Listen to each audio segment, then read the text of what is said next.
man. Detroit versus everybody, man. Detroit, we rep the hardest, man. We gain the hardest. You know what it is, man. Detroit, CJ, holla at your boy when we get home.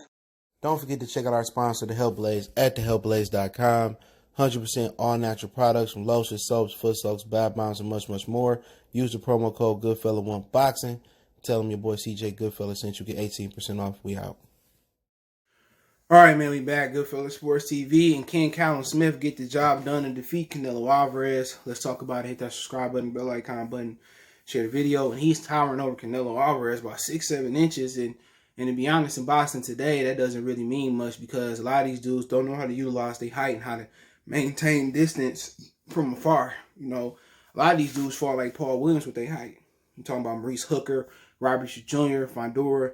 They like to just, you know, shorten their shots and just bulldoze you. But there's an art to controlling height. And what I've seen in Callum Smith, you know, even versus one-arm George Groves, that I just ain't simply been impressed. You know, he's a tall fighter, but he hasn't been able to step up to that elite level at 168 pounds. You know, whether had that been Gilberto Ramirez, had that been, you know, Caleb Plant, David Benavidez, Jose Uzatagi, James DeGale, a healthy George Groves. You know, he just ain't really been able to show us versus an elite foe. You know, that don't mean that he won't beat Canelo Alvarez, but it's just that, for one, you fighting in San Antonio, which you don't really have much of a choice with the UK kind of shut down. They just opened up. You don't have much of a choice, but, you know, it's going to be a tough task. You know, it's damn near impossible to defeat Mexican, you know, in the original country of Mexico and Texas on down to what we know now as Mexico. It's an impossible job. You know, you really damn near got to go for the knockout. And that's just where it is at it. You know, you go back to Pernell Whitaker taking on Chavez. You know, he beat Chavez clearly, and still they called it a draw. So you talking about an impossible feat. Just a couple years ago, you had Javier Fortuna, who was beating on Adrian Granados, had to fake injury out the ring just not to get robbed from them disqualifying him. So it's a huge history in Mexico. Juan Diaz, Paulo Malignaggi. You know, it's tough to be the Hispanic in Mexico. I mean, with original Mexico in Texas. But, you know, at the end of the day, Canelo is just going to walk him down, beat him up, beat him to the body, and stop him like nobody else stopped him before. And this leads people to believe that even though they say there is no rehydration clause, that it will be a rehydration clause, or it's fixed in for Canelo, but you got to give him some credit. But then again, we heard Kovalev taking 2 or 3 different weigh-ins just to fight Canelo, but it's just that it's hard, man, because Canelo been getting passes his whole career. He came into the game, you know, his first title was a catch weight like at 150 pounds, if my memory serves me correctly, versus Matthew Hatton, Ricky Hatton, little brother. So come on. You know, you come into the game, your first world title is at a catch weight. Come on. Your biggest title defense at the time versus Austin Trout, people want to act like this didn't happen, but it was open scoring that benefited you. You know, you fought Miguel Cotto and they said you blew up to a cruiserweight.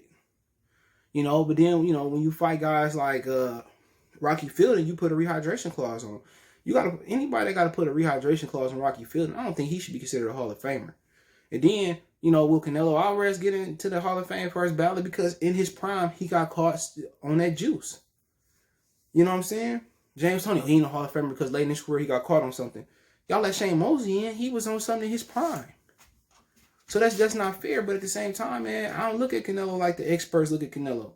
I don't look at him as an all-time great fighter or all-time great Mexican. I don't see him as Salvador Sanchez, Juan Marquez. I don't see him like that. I don't see him like a Chavez. Now, Chavez was the beneficiary of a lot of gifts. But then again, Chavez legitimately whooped a lot of ass. Black in between the Mexican. Canelo came into the game getting gifts. Now, Chavez got a gift Canelo never got. And that was them erasing the O of his record. You know, they did the Lomachenko way before you knew who Lomachenko, before he probably was damn near born.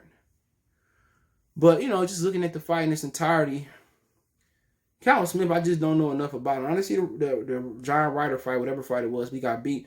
But he looked like a guy that's drained at the weight already from out here. So ain't no reason to put a rehydration clause on him. He already drained. That's his fault for not moving up in pursuit of Dimitri Bivol. He's selling out for a payday. They're probably paying him $5, $6 million, $7 million, $8 million. He's selling out for that payday. Do he really believe he can come in and win? I mean, I don't know. he got the height. You know, do we got the power? Do we got the skill set? Can he cut the ring off? Can he use his height? Can he use ankles? Can he box Canelo? Can he make it hard for Canelo to get in? Or Canelo just going to do his thing, slip, get to the body, and knock him out? You know, this fight really ain't worth predicting, or it's not really worth talking about. Because we already know Canelo got a draw versus Floyd Mayweather. He's been the most, I'm looking for the word. He got the most breaks in boxing since Chavez. You know, remember they robbed Frankie Randall like a time or two. I think one time. But he's the modern day Chavez without earning nothing. And people can mad at Richard Shields, but shit, Mildred Taylor wasn't the same after that fight. You know, at least he did beat Roger Mayweather. He did beat Hector Camacho. He beat those guys. But Callum Smith, man, it might be the youngest opponent that he's fought. The most spry opponent that he's fought. I'm not denying that. But then again, who is Callum Smith beat? Because he won a watered down tournament. All of a sudden, he lineal. He ain't the lineal. He ain't the best guy at 168. And then you just got to think about it. Would his own rob Canelo? You know, would they rob Canelo for, you know, doing what he did, trying to finesse his way out? You know, will they rob Canelo is a question, or do they look at as working with Canelo with an unofficial contract on a fight-by-fight deal? But, you know, honestly, you know, would I be surprised if Callum Smith beat Canelo or knocked him out or robbed him, whatever? No. Yeah, I'd be surprised. I'd be a lot of surprise.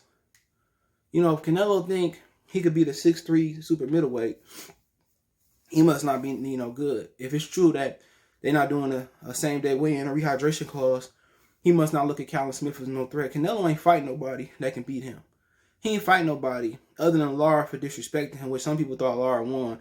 I had a 114. Canelo not taking no risks in his career. At this point, he didn't take no risks when he was younger.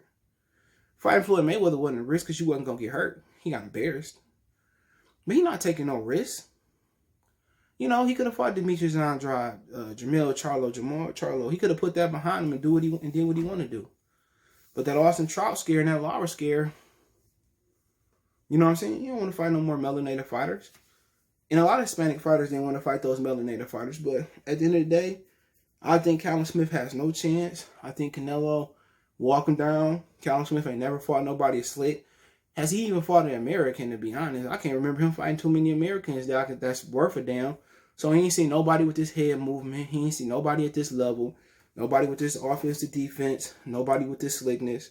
Nobody with this body punching. He stayed over in the UK fighting vagabonds and you know, padding up a record. He gonna get the same ass whooping that his brother got from Canelo Liam Smith. And it's as simple as that. This fight not appealing. This fight not worth $70 traditional pay-per-view. It's not worth the $20 for the zone. I don't care about watching Triple G the day before versus Camille, Laundromat, Zamata. I don't care about that. Honestly, I don't care about that. I want to see Canelo versus the fighters I want to see him against. Jamal Charlo, Demetrius Andrade, David Benavidez, Callum Smith. I don't care about Billy Joe Saunders. I don't care about that. I want to see him versus real fighters. If I'm going to pay money to watch him fight, we already know the outcome. If Canelo handpick you, you're going to lose. So I probably expect Canelo to get the stoppage. I know Callum Smith ain't never lost, but he ain't never fought nobody neither. He might just outbox him. But it's funny, Canelo couldn't knock nobody out at 54.